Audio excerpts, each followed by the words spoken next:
Hello and welcome everyone. नमस्ते आप सभी लोगों को। आज मैं रमिका प्रजापति आप सब लोगों के साथ प्रजापति यूथ क्लब के माध्यम से लाइव जुड़ चुकी हूँ। तो मुझे लगता है आप लोग मुझे सुन पा रहे हैं, तो जल्दी से अपना इंट्रो दे दीजिए कमेंट्स में। कमेंट सेक्शन का इस्तेमाल करिए। आप बता दीजिए कि आप लोग कहाँ से जुड़े हैं आज इस लाइव सेशन में, दुनिया के किस कोने में बैठकर आप ये लाइव सुन रहे हैं। नवीन जी का बहुत बहुत शुक्रिया, उन्होंने मुझे आज इस लाइव में आने का आमंत्रण दिया।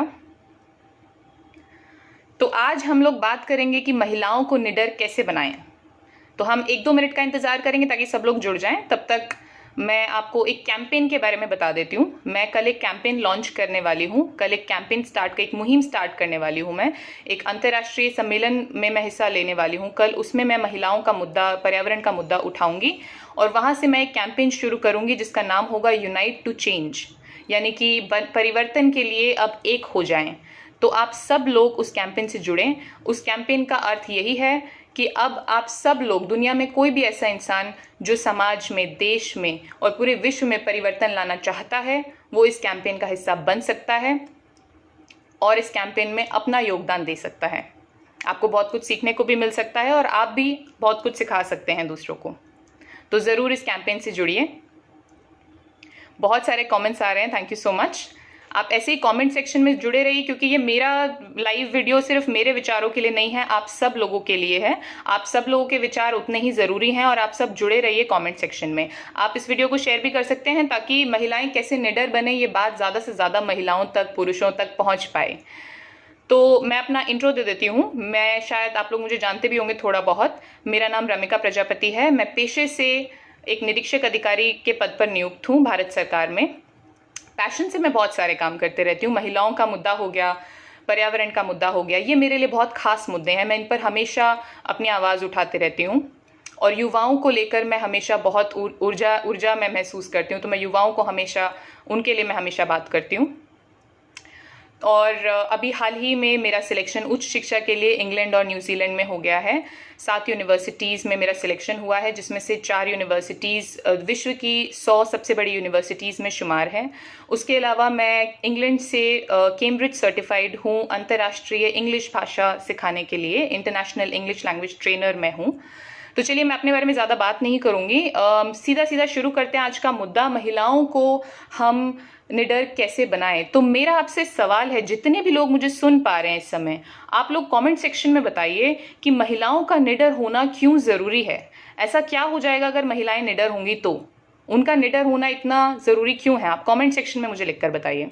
तो देखिए, जिस परिवर्तन की हम बात कर रहे थे अभी थोड़ी देर पहले, विश्व में, समाज में, देश में, तो आपको लगता है कि अगर 50% आबादी जो है विश्व की, अगर वो उसको हम पिछाड़ के रखेंगे, अगर हम उसको पिछड़ा हुआ रखेंगे, तो क्या ये विश्व कभी तरक्की कर पाएगा? 50% आबादी हम महिलाएं हैं ना। तो महिलाएं जब तक आगे नहीं आएंगी तब तक ये परिवर्तन आ पाना असंभव है। और लॉर्ड बुद्धा कहते हैं कि जब भी कभी विश्व में परिवर्तन की चर्चा उठेगी तो सबसे पहली चीज जो हमें चाहिए होगी वो होगी साहस, निडरता। इसका मतलब साफ है कि परिवर्तन के लिए हमें महिलाओं को आगे लाना होगा और महिलाएं आगे तब आएंगी जब वो निडर बनेंगी। परिवर्तन के लिए निडरता की जरूरत है। इसका मतलब महिलाओं का निडर होना अत्यंत आवश्यक है, बहुत बहुत जरूरी है। तो ये तो हो गई हमारी बात, लेकिन अब महिलाएं निडर बने कैसे, इस पर इतनी कम चर्चा होती है दुनिया भर में। और जब नवीन जी ने मुझे इस कार्यक्रम में आने का शुभ अवसर दिया तो मैं उनसे चर्चा कर रही थी कि नवीन जी, हम किस टॉपिक पर बात करें। तो महिलाओं का मुद्दा उठा। उन्होंने कहा कि रमिका जी, आप महिलाओं के मुद्दे को उठाइए। तो मैंने कहा, महिलाओं का मुद्दा हमेशा उठता है, बहुत बार हम इसके बारे में चर्चा करते हैं। तो आज हम कुछ नया करते हैं। हम महिलाओं को निडर कैसे बनाना है, चलिए उनको इस बारे में बताते हैं। तो ये हमारा मुद्दा यहाँ से आया। बहुत कम चर्चा होती है, तो आज हम इस पर चर्चा करेंगे।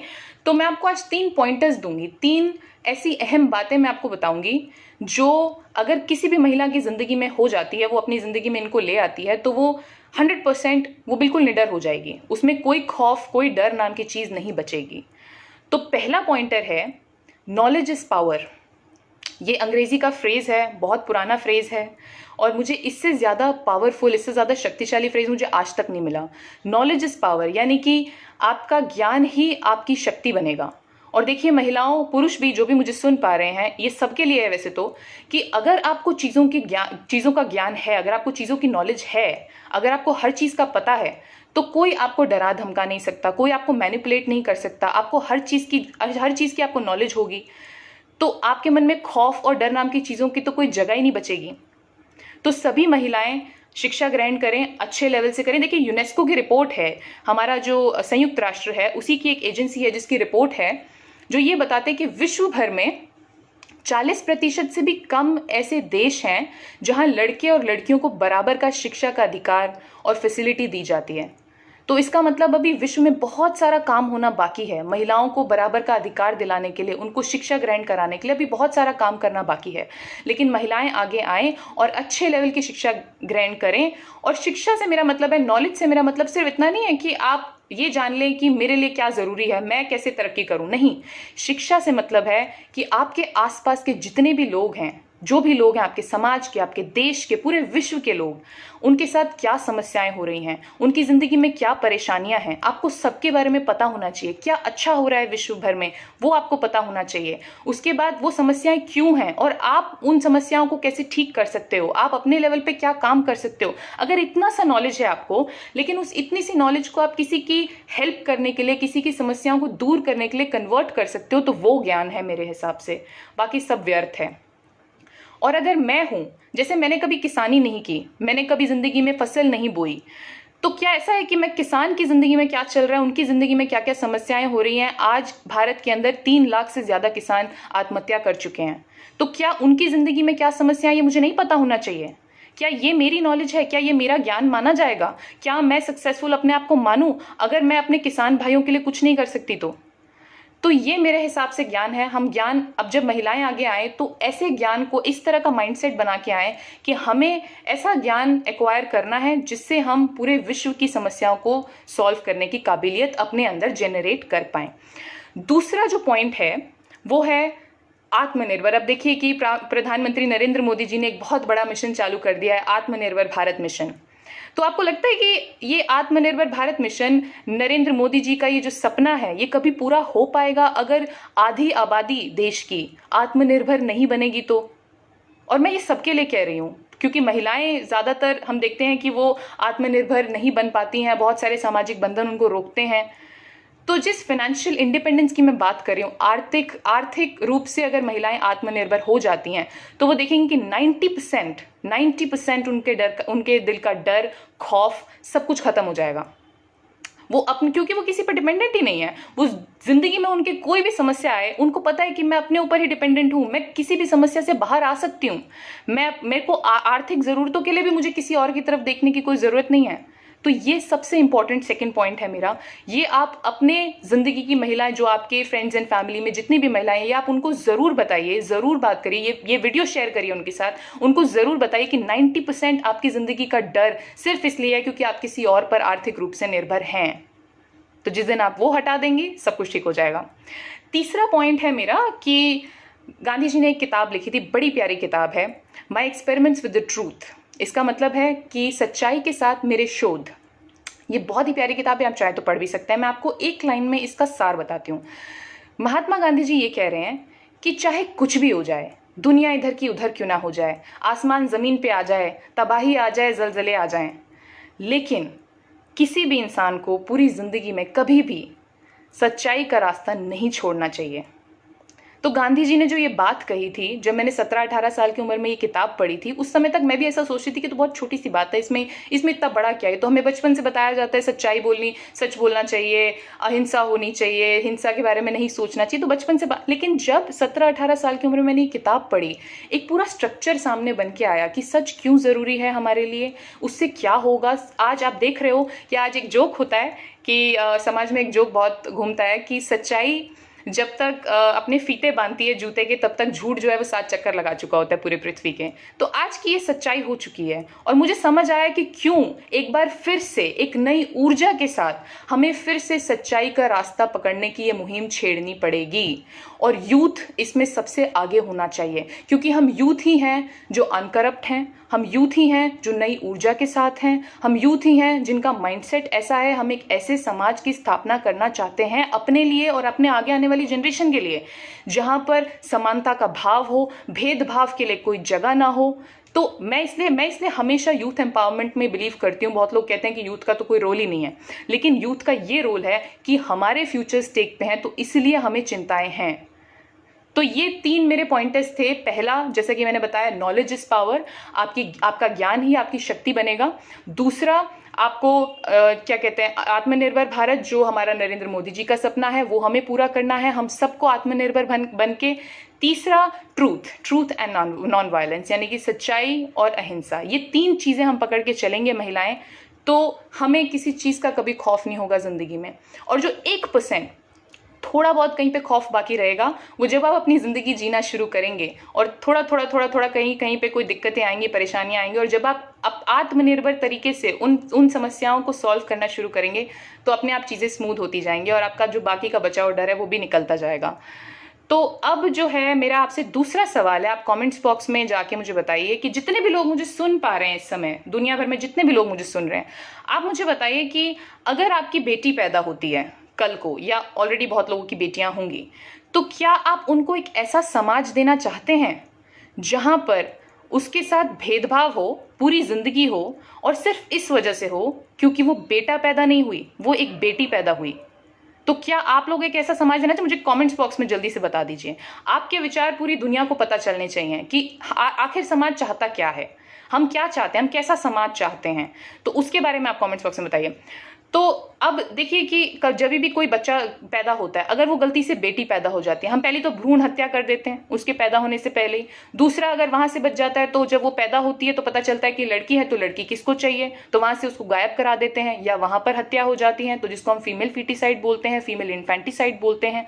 उसके अलावा अगर वो गलती से वहां से बच जाती है तो फिर उसको शिक्षा का अधिकार नहीं है, फिर उसको अपनी जिंदगी में डिसीजंस लेने का अधिकार नहीं है। उसके अलावा वहां से सब कुछ ठीक चलता रहता है, तो आगे जाती है तो छेड़छाड़ होती है, उसके साथ रेप होता है, गैंग रेप होता है, फ्लैश ट्रेडिंग होती है, ह्यूमन ट्रैफिकिंग होती है। यहां सबसे बच जाती है। माँ बाप सोचते हैं कि चलिए ठीक है, हम एक अच्छी खासी इज्जत मान से उसकी शादी कर देते हैं, हमारा भी फर्ज पूरा हो जाएगा, जिंदगी बच्ची की भी अच्छी हो जाएगी। तो वहां जाती है तो दहेज उत्पीड़न होता है, उसके साथ घरेलू हिंसा होती है, उसके साथ ब्राइड बर्निंग, यानी कि उसको जिंदा जला दिया जाता है, एसिड अटैक यानी कि तेजाब फेंका जाता है। तो आप मुझे बताइए कि क्या एक ऐसे समाज हम अपनी बच्चियों को देके जाना चाहते हैं जहां पर उसके साथ ये सारे क्राइम हो रहे हैं, ये सारे अपराध हो रहे हैं, और सिर्फ इस वजह से क्योंकि वो जब पैदा हुई उसने तो खुद चुना भी नहीं था कि वो बेटा पैदा हो कि बेटी पैदा हो, वो सिर्फ इस वजह से क्योंकि वो बेटी पैदा हो गई तो हम उसके साथ ये सारे क्राइम करेंगे इस समाज के अंदर, क्योंकि हमारी मानसिकताएं ऐसी हैं। तो अगर आप सबका जवाब ना है इस सवाल के लिए, तो आज मैं आप सब लोगों को एक मूल मंत्र देती हूँ, एक प्लेज आज हम सब लोग लेंगे। मैं यहाँ बैठकर ले रही हूँ, आप सब लोग जहाँ जहाँ पे भी बैठे हैं आप ये प्लेज लीजिए कि मैं अपने से खुद से, आपको किसी और के लिए आपको कुछ नहीं करना, आप अपने से खुद से ये प्लेज लीजिए कि मैं अपने जीवन काल में जब तक मैं जिंदा हूँ, मैं अपने आसपास चारों तरफ किसी भी महिला और पुरुष के बीच में कोई भेदभाव नहीं करूँगा या करूँगी। सिर्फ इतना सा प्लेज ले लीजिए, तो आप देखिए कि पूरे विश्व में कितनी तेजी से बदलाव आता है। और मैं आपको एक चीज और बता दूं, संयुक्त राष्ट्र की एक रिपोर्ट है जिसके हिसाब से वो हर साल ये रिपोर्ट पब्लिश करते हैं, उसके हिसाब से आज भी हमें करीबन 100 साल का समय लगेगा महिलाओं और पुरुषों के बीच का ये भेदभाव पूरे तरीके से खत्म करने के लिए। 100 साल, मुझे तो नहीं वेट करना 100 साल, मैं तो नहीं इंतजार कर सकती इतना सारा। 100 साल का मतलब है मेरी जनरेशन, मेरे आगे आने वाली जनरेशन, उनके आगे आने वाली जनरेशन, और शायद उसके आगे सबको ये भेदभाव झेलना पड़ेगा। तो क्यों झेलें हम ये सब, और हमारे आगे आने वाली जनरेशन क्यों झेलें ये सब? तो मैं मेरी तरफ से मैं एक मिशन ले चुकी हूं कि ये जो संयुक्त राष्ट्र तो कहता है कि 100 साल लगेंगे, लेकिन हम भारत के अंदर इसको 50 साल में अगर करके दिखाएं, और ये भारत में ही हो सकता है, ये 50 साल का समय सिर्फ भारत में हो सकता है, क्योंकि आप देखिए कि भारत में ही माता को इतना ऊंचा दर्जा दिया गया। हमारे तो भारत माता होती है, भारत बाप नहीं होता, भारत माता होती है। हमारे घरों की माताओं बहनों को बहुत ऊंचा दर्जा दिया गया हमारे संस्कृति में।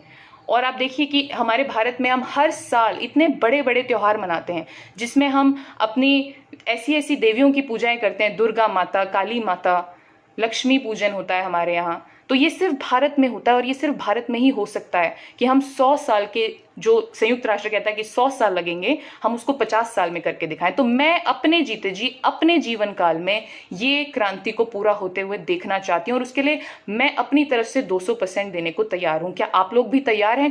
कमेंट सेक्शन में बताइए ज़रूर।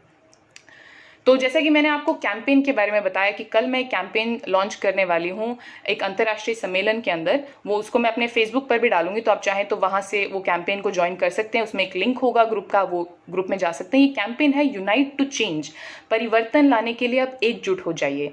इसका मतलब है कि जो जितने भी लोग पूरे विश्व में, कोई भी ऐसा इंसान है जो परिवर्तन लाना चाहता है, जो समाज को बेहतर बनाना चाहता है, जो देश को, विश्व को, उनकी समस्याओं को दूर करना चाहता है, वो इस कैंपेन का हिस्सा बन सकता है। तो कल आप इस कैंपेन से जुड़ जाइए और हम एकजुट होकर एक साथ, आप देखिए कि मेरी इतनी सी आवाज़ है, आप सब लोगों की भी अपनी अपनी आवाज़ें हैं, अगर सब आवाज़ें जुड़ जाएंगी तो कितनी तेज़ आवाज़ हो जाएगी और कितनी तेज़ी से ये बदलाव आएगा। हम सब लोग अपने जीवन काल में ये बदलाव महसूस कर पाएंगे, देख पाएंगे। तो यही मैं आप लोगों से, मेरा आज का ये जो सेशन था वो इसी सब के लिए था। अब जो हम बात करें यूथ की, तो आज क्योंकि मैं प्रजापति यूथ क्लब के पेज से लाइव आई हूँ, तो इतने सारे यूथ जुड़े होंगे, तो मैं उन लोगों को बोलना चाहती हूँ कि हम एक ऐसा यूथ हैं जो अनस्टॉपेबल है, जिसको रोक पाना नामुमकिन है। और हम एक ऐसा यूथ हैं जो एक ऐसा समाज बना के ही रहेंगे, हम उससे पहले दम नहीं लेंगे जब तक एक ऐसा समाज नहीं स्थापित हो जाता जिसमें हमारे महिलाओं और पुरुषों को एक नज़र से देखा जाता हो, बराबर का अधिकार दिया जाए, बराबर की इज्जत मान सम्मान दिया जाए। तो यही मेरा आपसे, आप सब लोगों से आज का मेरा सेशन इसी बारे में था। मैं थैंक यू करना चाहती हूँ नवीन जी को, जिन्होंने मुझे इस सेशन के लिए आमंत्रित किया, और मैं प्रजापति यूथ क्लब का मैं थैंक यू करना चाहती हूँ कि उन्होंने मुझे इस सेशन के लिए बुलाया। और जितने भी यूथ मेरे से इस सेशन में जुड़े हैं, thank you so much everyone for joining me. और आप सब लोग, जितने भी लोग इस सेशन के बाहर जितने भी लोग मुझसे जुड़ रहे हैं, thank you so much for joining in today's session. Let's unite and let's change the world. Thank you so much.